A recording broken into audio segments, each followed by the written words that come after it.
이 자리에 서게 된 것은 하나님께 어떻게 저에게 역사를 하셨는지, 하나님이 제 삶에서 함께 하시며 저를 변화시키셨는지 이야기를 한번 들려드리려고 합니다. 저희 집은 제가 어렸을 때부터 부모님을 비롯하여 부모님들까지도 하나님을 섬기는 집안이었습니다. 어렸을 때 항상 생각나는 게 할아버지 제사 때나 명절 때나 보면은 제사가 아닌 추도 예배를 드리는 것을 보고 자랐습니다.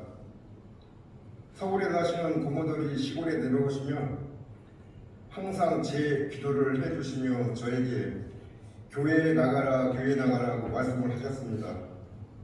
그런데도 저는 이 핑계에 저 핑계를 대면서 교회에 나가지를 않았습니다. 그런데 중학교 한 2학년 때쯤인가 부모님이 다니시는 교회에서 부흥회를 한다고 하여서 부모님과 고모들께서 저를 억지로 교회에 데리고 나갔습니다. 그런데 저는 처음 접했던 부흥회에서 놀라운 것을 보았습니다. 거짓말처럼 십자가 옆에서 하나님의 형상을 보게 되었습니다. 깜짝 놀랐습니다. 환하게 비춰진 하나님의 형상을 보면서 하나님이 진짜 살아 계신 거구나 하는 마음이 생겼었습니다. 그런데도 저는 교회에 나가지 않았습니다. 그러면서 성인이 되면서 새로운 사업을 시작하게 되었습니다. 부모님의 말 외에도 평범한 사람들이 하지 않는 유흥업소를 하게 되었습니다. 가게가 아주 잘 되었습니다. 돈도 많이 벌어가는 중이었습니다. 그런데 갑자기 건강이 좋아지질 않아 서울에 있는 병원에 입원을 하게 되었습니다.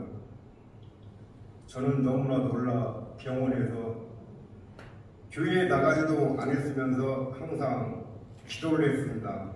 하나님, 저 좀 빨리 낫게 해주세요. 저 너무나 무섭습니다. 하면서 기도를 하였습니다. 다행히도 아무 탈 없이 건강이 회복되었습니다. 그게 다 하나님이 가게를 그만하라는 계시였던 것 같습니다. 그런데도 교회에 나가지 않았는데 제가 그 가게를 그만두면서 다른 거를 계속 했는데 다 되질 않았습니다. 이상하게도 하는 것보다 다 되지를 않고 쉽게 말해 다 망했습니다. 그래서 이걸 어떻게 해야 되나 하며 생각을 하면서 다 모든 걸 체념하고 그냥 송선화 집사와 같이 식당에서 열심히 일을 하게 되었습니다. 그러던 중 여러분도 아시다시피 코로나라는 바이러스가 생겨서 가게를 운영하는데 아주 시장이 많았습니다. 우리는 아주 답답한 마음에 교회에 나가서 하나님을 만나지는 않고 흔히 말하는 그 용하다는 점집, 무당집을 찾게 되었습니다. 그런데 이상하게도 무당집을 갔는데 마음이 답답하고 편하지는 않았습니다. 그런데 그 무당이 하는 말은 저한테는 다 틀린 말이었습니다. 맞는 말이 하나도 없었습니다. 그 유명하다는 사람이 뭐 그런지 모르겠습니다. 저는 금전만을 요구하는 그런 느낌만 받았습니다. 그래서 우리는 송선화 집사와 집에 돌아오면서 야, 다시는 이런 데 가지 말고 우리 이제 하나님을 섬기면서 살아보자, 이런 이야기를 나누면서 집을 돌아왔습니다. 그런데도 선뜻 교회에 나가지를 않았습니다. 지연호 권사님께서도 저에게 항상 교회에 나가자 말씀을 하셨는데 저는 이상하게도 교회를 안 나갔습니다. 마음은 항상 있었는데 나가지 않았습니다. 그런데 어느 날 이 가게로 목사님께서 신방을 오셨는데 목사님한테 인사를 드렸는데 갑자기 예전에 중학교 때 그 하나님을 영접했던 그 생각이 떠올랐습니다. 그래서 이제 교회를 나가야 되겠다. 그런 마음을 먹고 그 다음 주에 교회에 송선화 집사와 같이 손을 잡고 나갔습니다. 그런데 이상하게 그 전쯤에 갔을 때는 아주 답답하고 그랬었는데 교회에 나가니 마음이 엄청 편해졌습니다. 이상하게. 그래서 너무나 즐겁고 좋았습니다. 그런데 하루는 목사님과 이야기를 나누던 중 아무 생각 없이 저희 가게에서 발전소에서 고사를 지내면 고사 음식을 저희한테 항상 주문을 하고 했습니다. 저희는 항상 그 고사 음식을 준비를 해줬습니다. 그 이야기를 그냥 아무 생각 없이 목사님과 한테 그 이야기를 드렸습니다. 그런데 목사님께서 그것도 우상 숭배하는 것과 같다고 말씀을 해주시면서 안 했으면 좋겠다고 말씀을 하셨습니다. 그래서 집에 와서 곰곰이 생각을 해봤습니다. 아니, 저희가 고사를 지내는 것도 아니고 그냥 음식만 준비해주고 저희가 장사에서 하는 일인데 그게 왜 그렇게 말씀을 하시지?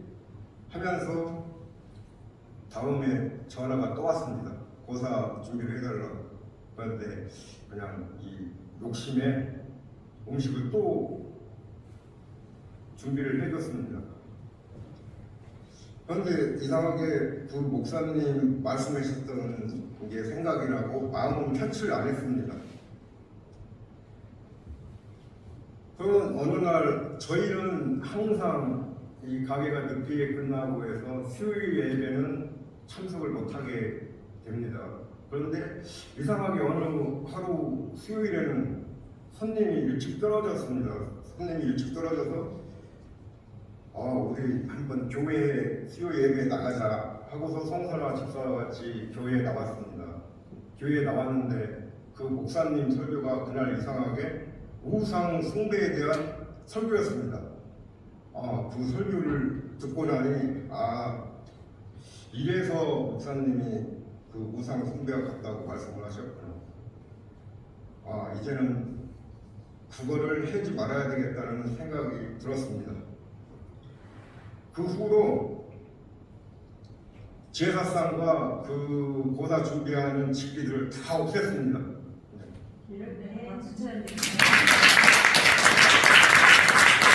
그리고 지금은 다시 전화가 오면 이제는 못 해드린다고 당당히 이야기를 할 수가 있습니다.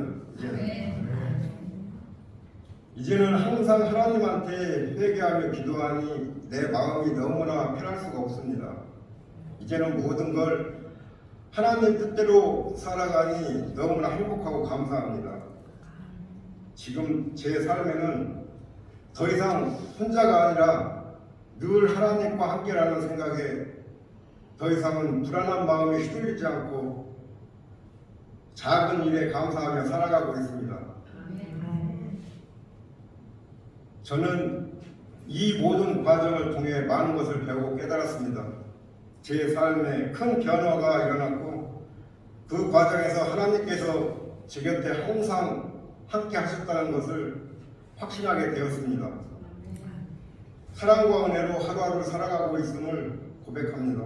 여러분도 어려움 속에서 하나님을 의지하고 하나님의 사랑이 인도하심을 믿으신다면 하나님의 사랑이 여러분 삶 속에서 놀라운 변화를 이끌어내실 것입니다.